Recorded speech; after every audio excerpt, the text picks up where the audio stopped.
Yeah. Family, y'all. Just keep it tight, keep it tight, keep it tight. Oh, right. Yeah. Here we go. In this class we start off with deontological ethics. So now we're into the 18th century. We talked about the 17th century social contract theory and then utilitarianism of the 18th century. We're still in the 18th century now with people like Immanuel Kant, a German philosopher, and they're going to be focusing on deontological ethics. We usually make a distinction between two main types of ethics. They are teleological ethics and deontological ethics. What are teleological ethics? In Greek, the word telos means the end or the goal. The end or the goal. So teleological ethics are concerned with the end or the goal. And does the end justify the means? That's one group of ethics. Now, we're not talking about that. We're talking about deontological ethics, which means that the end doesn't matter. We're not talking about the end justifying the means. There are certain principles, there are certain duties or obligations or responsibilities that we have as human beings.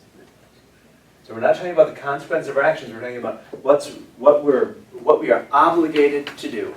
What is it we have to do as human beings?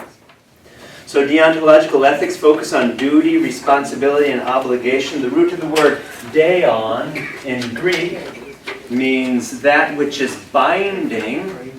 Ooh, think about words. Where does the word religion come from? Have we talked about this before? Religio. Re, whenever we see that in the beginning of a Latin word, what does re always mean? Again, right? To recycle is to cycle it again. To renew is to make it new again. So re means again. Legio, from ligare, means to bind. Ooh, think about this for a moment. What does religion do? If we've strayed from God, religion binds us back together again. Interesting. So that's the Latin word for to bind, legio, ligare. In Greek, the word is deon, which means that which is binding. So there's certain actions which we're bound to do, which we need to do, which we must do, simply because we're human beings. Deontological ethics then are non-consequentialist, which is why we've scratched through teleological, because the effect or the consequence doesn't matter in deontological ethics. Deontological ethics that are non-consequentialists, but they're also non-religious. Natural law ethics, do you remember back to the Middle Ages with Thomas Aquinas? Did he talk about God as part of his ethics? He sure did. That's the challenge. So when you start talking about a religious worldview, there are going to be some people on this earth who may not share your worldview. Immanuel Kant, with his deontological ethics, is not going to talk about God. So do you notice this is our last class of philosophy? In philosophy we talk about God less. In theology, we talk about God. Theology is about God. Philosophy, not so much. Immanuel Kant is going to talk about what's right and wrong without referring to God. He's not going to talk about the Bible. He's going to come up with other ways of explaining what's right or wrong without having to open the Bible. You don't have to open your Bible to know what's right or wrong. Says a person like Immanuel Kant. So we remember that when we use some of these words like consequentialist or religious, certain theories like social contract ethics and utilitarian ethics, they were consequential. We think of the consequences. Natural law ethics were religious. They presumed a duty to God. And so this is the first time that we're having a non-consequentialist ethics that doesn't deal with God. Follow me? Before we had non-consequentialist ethics in natural law theory, but it had to deal with God. So now let's scratch God from that. Natural law theory without God is this non-consequentialist, non-religious theory that we call deontological ethics. The German philosopher Immanuel Kant lived from 1724 to 1804, so he lived 80 years there during the 18th century. And his philosophy, deontological ethics then, is largely built on freedom. When we get to later theological voices in the 20th century, like Karl Rahner, freedom is a big issue. The question is, are we free or not? We talked about this to some extent before. If you believe that God knows your days are numbered, if your days are numbered, and if you believe that God knows when it is that you're going to die, then are you free not to die then? Follow me? If God knows when I'm going to die, then smoking this cigarette doesn't matter because God knows when I'm going to die. There's something to freedom. Immanuel Kant said, how are we different from animals? One way in which we're different from animals is that we're rational beings, and because we're rational, we're free. So non-rational or non-human animals are creatures of instinct. Last class we were talking about dogs and lions, how it is that we're different from those sorts of animals. Lions can snap on you, even though you train your lion, and you're with your lion for 20 years. There could come to a point where that lion results to its animal instincts and bites its owner. Humans are not creatures of instinct so much as rational creatures, which means that we can be held accountable for our actions. We can hold any one of us in the room accountable in the same way that we can't hold the dog accountable. Dog is an animal. I tell the dog certain things, but the dog is not a rational creature. With our children, we raise them to think rationally so that they're held accountable for their actions. So rational animals then have free will. They have this freedom, which simply means that we're free to choose our actions. We can choose what it is that we're going to do, and because we're free, we are responsible. I love that word responsible. Stephen Covey, in his book, The 7 Habits of Highly Effective People, simply says, take a look at that word. What does that word mean? He says, we are able, think about it in that way, to be responsible means that we are able to choose our response. To be responsible means that you are able to choose your response in any given situation. And so yes, you can be all angry and upset because of whatever, or you can stop and say to yourself, you know what? I don't have to let that affect me, whatever that is. It's cloudy outside, and when it's cloudy outside, I just feel grumpy. Wait a minute. I am able to choose my response regardless of what the weather is like outside, right? I can carry my own sunshine. I don't need to rely on the outside weather. Someone snaps at me and gets grouchy with me. You know what? I can snap back at that person, or I can stop and think to myself, you know what? I am able to choose my response in this situation, and your being grumpy is not going to upset me, right? It says more about you than it does about me. I'm going to continue sharing sunshine with you even if you're grumpy.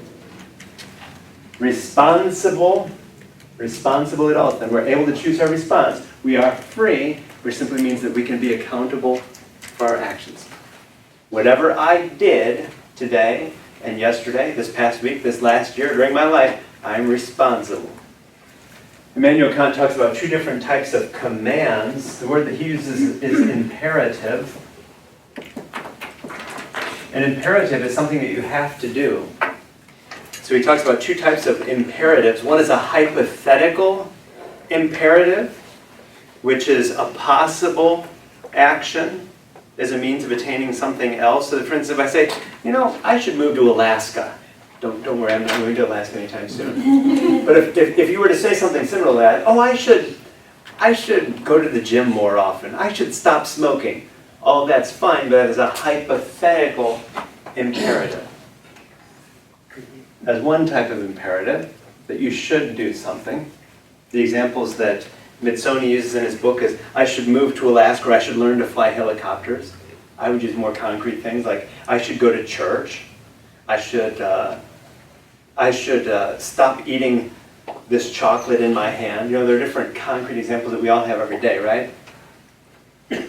Kant says that these are consequentialists. Those hypothetical ones are consequentialists. They deal with the end and are only dependent on whether we have the desire to perform certain actions And so he says that those are not even moral imperatives. I should move to Alaska. He says that's not even a moral imperative. We should just scratch that off. And the only imperative that we should concentrate on, according to him, is the second kind, which he calls a categorical imperative.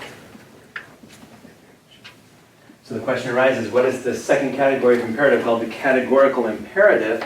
It's an action that is objectively necessary in itself, which simply means that as human beings, we need to do certain things.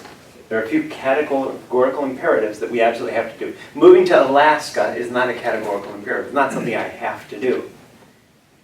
But Immanuel Kant's going to come up with certain things that we have to do. Those things then are absolutely binding. Those things that we have to do, we have a duty to do those things. They are binding on us, going back to that word religion, or deon. What does deon mean? It's binding. So those things that we have to do are absolutely binding, which is what deontological ethics is all about. There are certain things that we have to do. It's our duty to do these things. There are other types of things that we have to do, like Abraham. Remember the story in Genesis? God called Abraham to sacrifice his son. Have we heard that story? We're going to come back to that story later, because that story is absolutely crazy. Because as fathers and mothers, we have a duty to care for our children. Amen? We have a duty to care for our children. And now you're going to tell me that God is telling you to kill your child? If God is telling you to do anything, got news for you, that is a categorical imperative. If God tells you, thou shalt not eat pork, got news for you, that's a categorical imperative. You have a duty not to eat pork. Categorical imperative, thou shalt honor the Sabbath. One day a week, you have a duty to honor God. What's happening with deontological ethics now is that we have certain duties, but we're not going to refer to God. So as Christians, in our course on theology, morality, we can talk about God and the Bible. God and the Bible, they imply certain duties, many of which we don't follow very well. Think of the last time you ate pork or wore a cotton poly blend. You're obviously not reading your Bibles, or if you are reading, you're not following it. You're not taking seriously those duties. You're not seeing them as binding. Right? Kant is going to say, we don't have to talk about God and religion, but we can still come up with various duties, various things that we have to do, various categorical imperatives. Was Kant the first one to think in terms of categorical imperatives, in terms of duty? Actually, Mitsoni traces back all the way to people like Confucius. Remember 5th century China? Confucius said that we should be motivated by righteousness, not by benefits. The benefits, that would be a teleological ethics, thinking of the consequences. I'm going to be good so that I get things in return. No. Confucius said, don't be motivated by that. Don't do good things just so that you get good things back. Don't do it for the consequence. Do it because you are righteous, because you have a certain duty or obligation to do it. The Bhagavad Gita, so the Hindus, we know that Christians have the Bible. What do the Hindus have? They have the Bhagavad Gita. In the Bhagavad Gita, it tells the story of Arjuna, who goes to the god Krishna, because Arjuna doesn't know what to do. Should I go off to war and fight in war or no? Do I fight in the battle or not? And the god Krishna, the Lord Krishna, says to him that he shouldn't gauge the good or the bad of fighting in battle, because that would be thinking of the consequence. Don't be thinking about the consequence of fighting. You should be going into battle because it is your duty. So this concept of duty is nothing that Immanuel Kant made up. It's actually an ancient notion. Various types of categorical imperatives then. So these things that we are bound to do, these responsibilities, the things that we have to do. The first one, we're going to talk about two of them this evening. The principle of respect for autonomy and the principle of universality. So as human beings, because we are rational and free, being rational and free obligates us to do two things. The first one is this: to always act in a way that treats others as ends and never as a means to an end. Let's think about that for a moment. So essentially what that's saying is not to manipulate people. Have you ever, Mitsoni uses a great example to begin this chapter for those of us who've read it. He talks about those emails that we sometimes get. I've gotten them a time or two. And the first time I got it, I have to admit that I stopped, because when you hear someone from England, my name is Peter and I'm writing you from England because so-and-so passed away and left $2 million, which he would like to give to your church. All I need for you to do is to send me your bank account number and we'll wire you the money into your bank account. What's happening there? Is he really going to wire me $2 million if I send him my bank account? He's using me as a means to his end, which is taking the money out of my bank account. Right?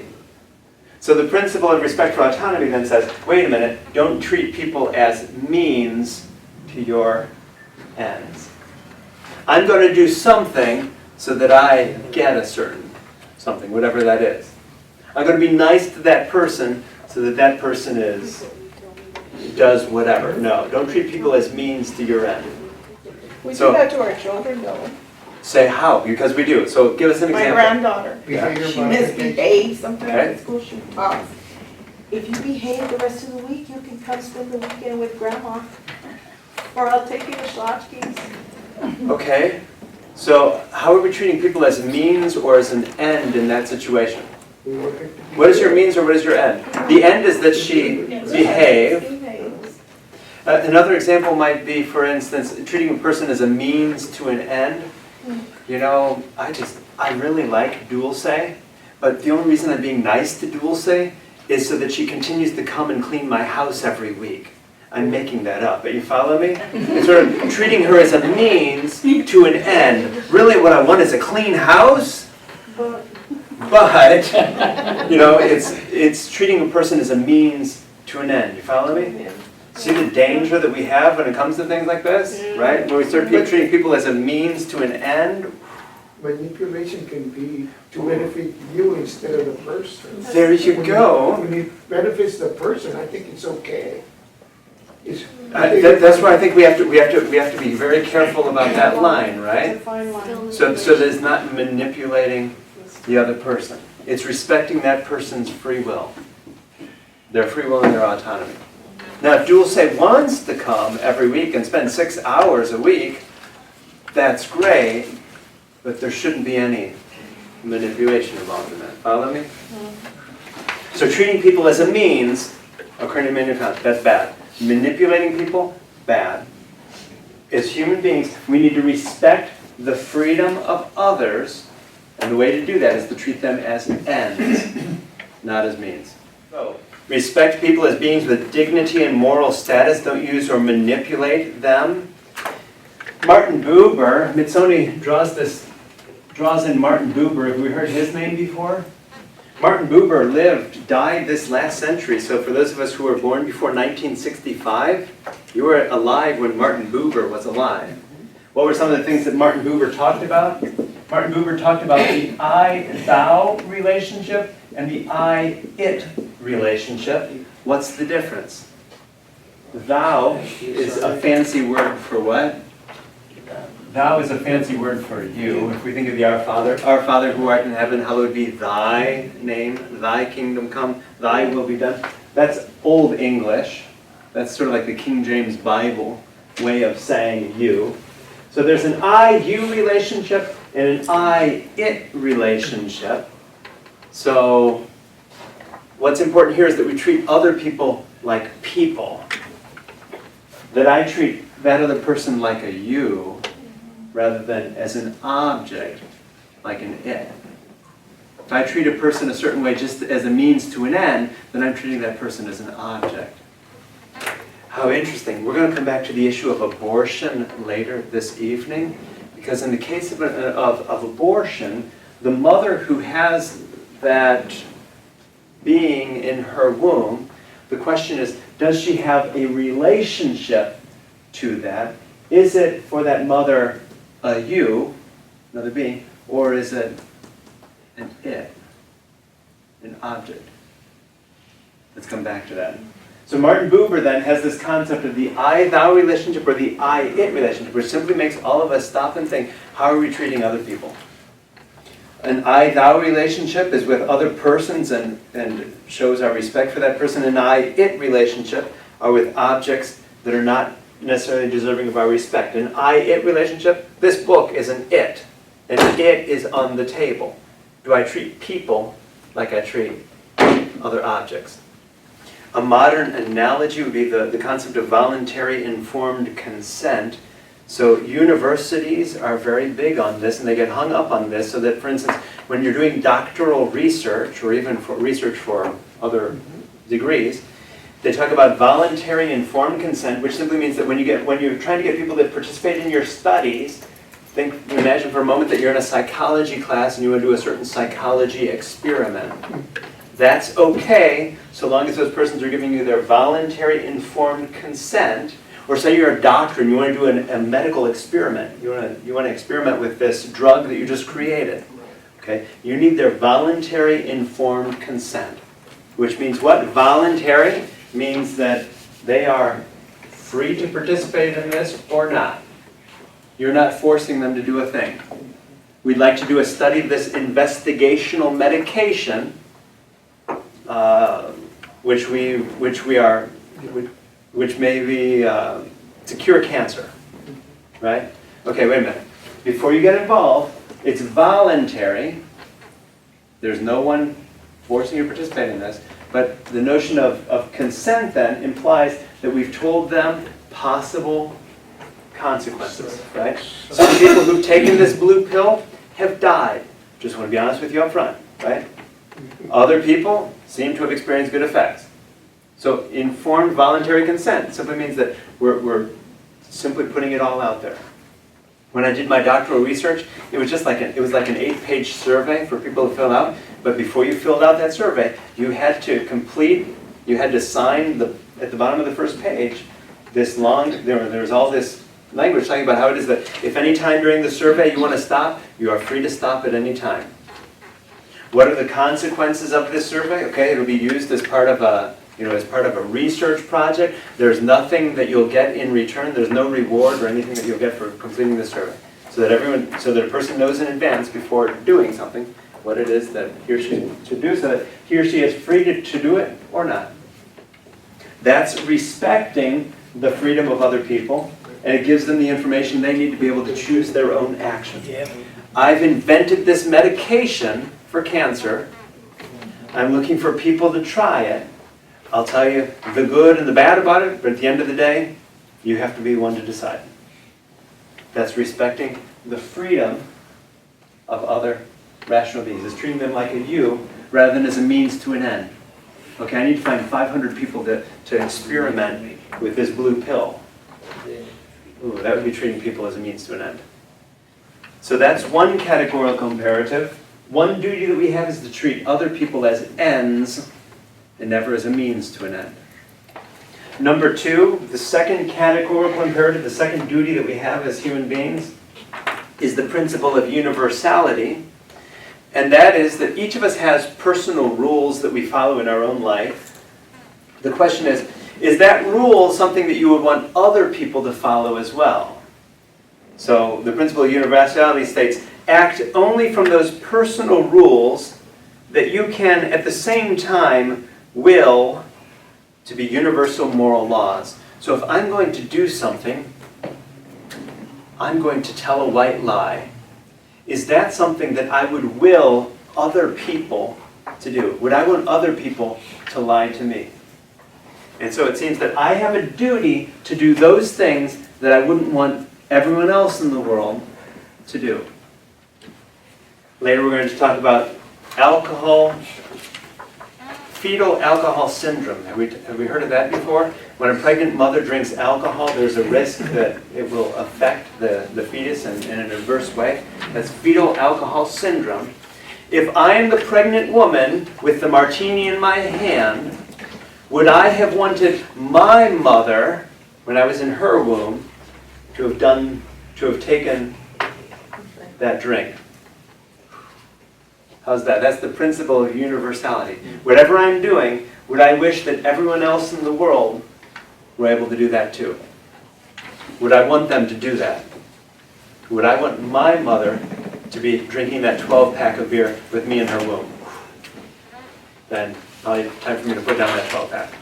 At this principle of universality, the basic question then is, what if everyone were to do whatever it is that you're doing? Right? Rationality presumes consistency, and so we are not rational beings. Immanuel Kant says that we're rational beings. That's what makes humans different from other animals, that we're rational. We would not be rational if we were inconsistent. So, to use the example of lying, I'm going to lie to you, but I wouldn't want other people to lie to me. Okay, that's being inconsistent. That's being irrational, according to Immanuel Kant. To be rational means that you are going to do what you want other people to do. You want other people to tell the truth? Okay, then that means you're going to tell the truth. That's being rational. Being irrational is saying you're going to do one thing, but you expect everyone else to do something else. That's irrational. Respect for the rights of others. Now that Vincent has queued this up for us then. If others have certain rights, then others have the duty to respect those rights. Let's go back to the example of the fetus, since we were talking about fetal alcohol syndrome.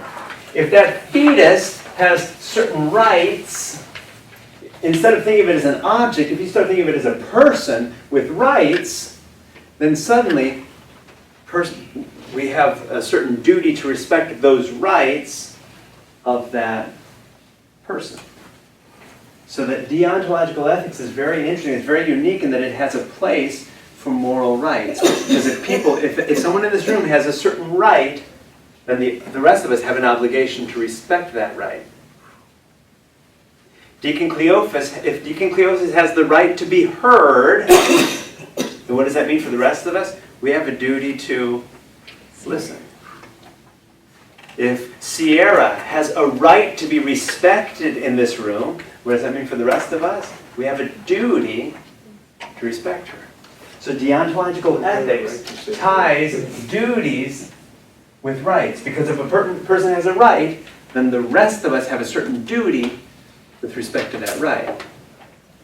If an undocumented child has a right to a free public education in this country, the rest of us have a duty to provide that. The same-sex marriage, we talked about that coming up into the Supreme Court in June. The arguments began yesterday, right? If they have certain rights, then other persons have a certain duty, including the baker of that wedding cake. That's a tough one. One judge is saying that because it's been here so long, that it has to be a man and a woman. One of the judges is saying, like, it's been like that forever, so Scalia, one of them, I don't. So how interesting, going back to our discussion on folkways, right? Right. How it is that the folkway, many people argue that the folkway has changed. We used to think about it and treat it in one way. People argue that it's going the other way.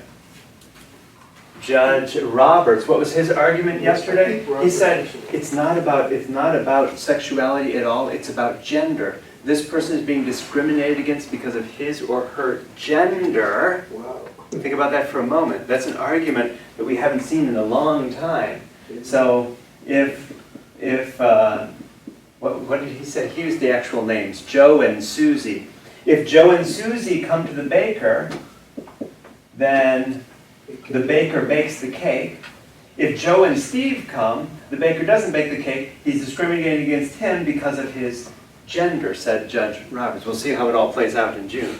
He's a conservative Chief Justice. If he's asking questions and making comments like that, it suggests where it is that he might be leaning. Because if someone has a right, if you have a right not to be discriminated against because of your gender, then the rest of us have a duty.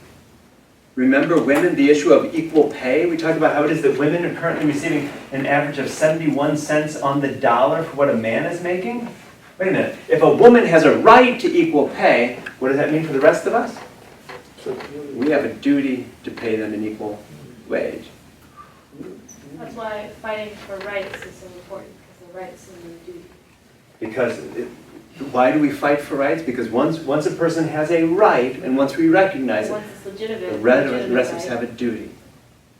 Our parents and grandparents who were not allowed into those restaurants because of their skin color, the sign on the door said no Mexicans or dogs. Once they had a right to enter that restaurant, then we had a duty to serve them. Once we recognize their rights. And once we grant certain rights to certain people, like voting, right? A recent amendment, 100 years old or so, we allowed women the right to vote. Once we allow them the right to vote, then we have a duty to uphold that. They couldn't vote. Rights lead to duties. So Once how you give a different- person a right, we have a duty. So how different would it have been when they were writing the Bill of Rights, if they would call it the Bill of Freedom? Rights or freedoms? Well, that's like unalienable rights, right? Those are the rights that you're born with and the rights that no one can take away from you. Which people have argued for a while about what exactly they are. But the right to vote was one of the, or the right to have a say in your government, or the right to have a say in who is representing you or something, was something I think the founding fathers really felt very strongly for, to be represented for, and that's why it was so heavy in the Bill of Rights. Yeah, they were fighting for the right, for your rights, but also they were also fighting for your freedom to have that right. Kind of, but they weren't really fighting for my rights as a woman of color, they were fighting for the rights of land-holding white men.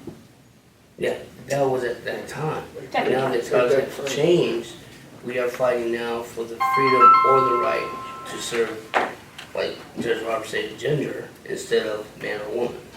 I'm seeing almost how the two terms can almost be used interchangeably. For instance, think of our parents and grandparents who were not able to enter those restaurants, right? They didn't have the freedom. Did they have the freedom or the right to enter that restaurant? That is to say, according to the folk way at that time, society said that they did not have the right to enter that establishment and be served. But you know what? My grandfather had the freedom to walk in there. Follow me? He had the freedom to walk in there, and he actually walked in there and he sat down, and no one served. Isn't that what happened with the counter strikes? Right. Where was that at? That was at,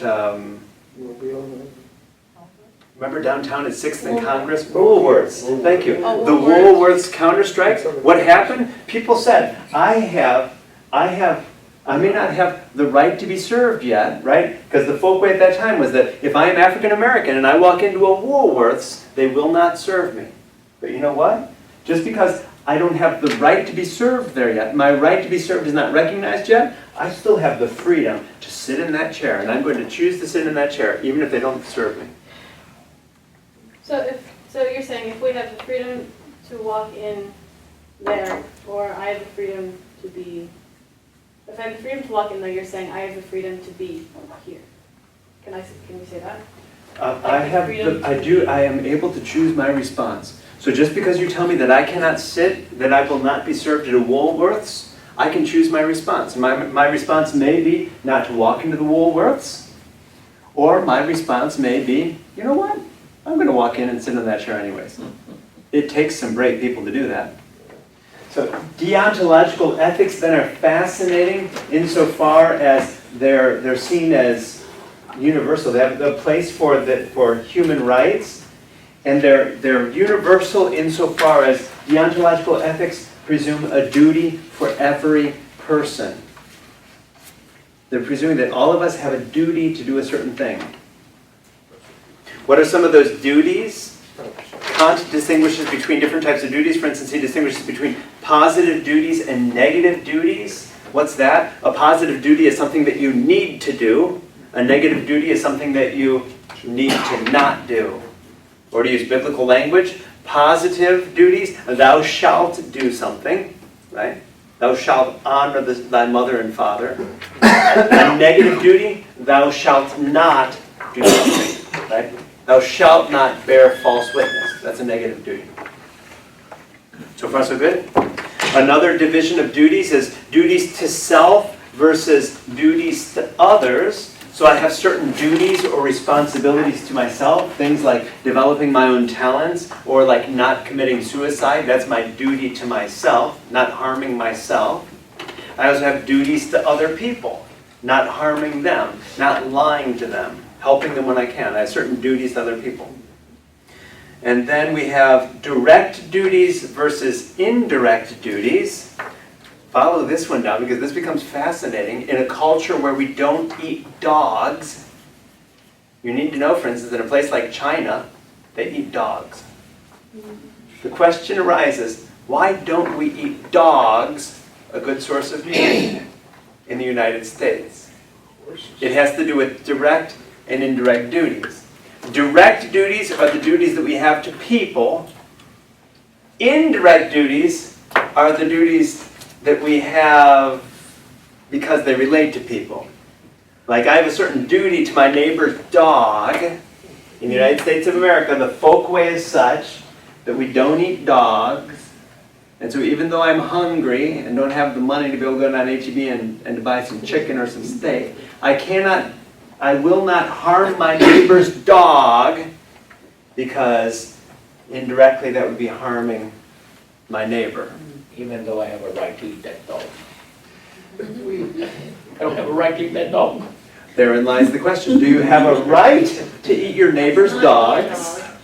It seems that you don't because it belongs to your neighbor. Do you have a right to steal my book? You don't because it's mine. Do you have a right to take my dog? No, because it's mine. Ooh, it's property. So a direct duty then applies to another person. An indirect duty applies to things like animals. So the question arises, do we have to respect non-human animals?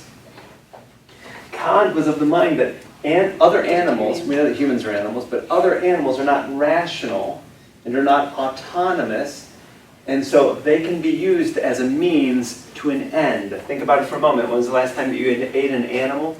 Chicken, pork, beef, what did you do? Use that animal as a means to what end? Your being fed, your survival. You're using animals as a means to an end. Why don't you use the dog, your neighbor's dog, as a means to an end? So what happens is I don't have an obligation to that dog, but I do have an obligation to my neighbor, which is why I don't touch my neighbor's dog. So Kant said then that we don't have a duty to respect the animal, but if those animals belong to another person, then we have the duty to respect that person. So don't touch your neighbor's dog. The stray dog on the street that may not belong to anyone, that's another story. Don't touch your neighbor's dog. Are we understanding that? How it is then that out of respect for human beings, we have an indirect duty to animals. Out of respect for my neighbor, I have an indirect duty to my neighbor's dog, and that's the only reason I don't touch my neighbor's dog. Right now, let's take a look at the criticisms of deontological ethics. Some of the criticisms is that, one, this is an over-intellectualized ethic, because a person like Kant is thinking through all these things about how it is that we're rational and free and all this, but it's all in your head. These things about categorical imperatives, how does that actually translate into your daily life? In deontological ethics, everything is black and white. There's no gray. So, for instance, the distinction between animals and human beings, right? Humans are rational and free, animals are not, so we have to respect the one and not the other. It's very black and white. Another criticism, isn't a person more than simply his or her rationality? Is that all we are? He says that we're rational beings, okay? Yes, we are rational, but is that all we are? Do our feelings not count for something? And shouldn't our feelings, emotions, desire somehow be worked into an ethic? And so Mitsoni concludes his chapter on deontological ethics, for instance, with various questions. For instance, the Nazi war criminal Adolf Eichmann. A Nazi war criminal was arguing that he followed Kant's moral principles and he did his duty, his obligation, his responsibility by participating in the Nazis' final solution, their plan to exterminate the Jews. Did you buy that? Was he doing his duty Was what he did universalizable? Was it something that he could make universal? Remember the principle of universality? Was it something that he would wish to others? Was he obligated to do that, or was he free to choose his response? Immanuel Kant says penal law is a categorical imperative. Think about this for a moment, that for instance, he says whoever has committed murder must die. If you kill another person, you have to die. We have a duty as a society to punish persons who do bad things. And so he says the juridical punishment can never be administered to promote other goods. So it can't be consequentialist. We can't do it with the end in mind. We can't do it thinking of the good of a just society. Instead, we have to do it based on the principle, if you murder, you have to be killed. What would utilitarian views, it just seems that utilitarian views would differ from deontological views, because utilitarian view is that we do it for the good of society. Why do we execute people? We do it for the good so that other people look at that and say, oh, you know what, maybe I shouldn't do what I was tempted to do, because if so, they could kill me. It's utilitarian. We do it for the good of all involved. Deontological says, no, we don't kill for that reason. We kill out of the principle of it. If someone else kills, that person should be killed. How deontological and utilitarian ethics differ on the issue of eminent domain. Are we familiar with eminent domain? Eminent domain means, okay, we want to expand IH-35, add another lane, but that house is in the way. Eminent domain means that we as a government have the right to give you the fair price for your house because we're going to bulldoze your house. Ooh. How does that utilitarian ethics, it seems, would allow for that because it's for the better good, right? I know you're losing your home. We apologize, Deacon Johnny, but it's going to be for the benefit of our society that you give up your house, and besides, we're paying you for it. That's utilitarian. Would deontological ethics allow us to seize Deacon Johnny's house for us to be able to expand our highway? Doesn't seem so. What about issues of waterboarding and torture? Right? Utilitarian ethics, last time we were together, we said, yes, go ahead and torture that person because it's for the good of our society. That person has information, and or we're going to use that person as example for the rest. So we sacrifice one person, do it for the larger good. Deontological ethics are not consequentialist. They're not teleological. We don't do these things because these things are wrong.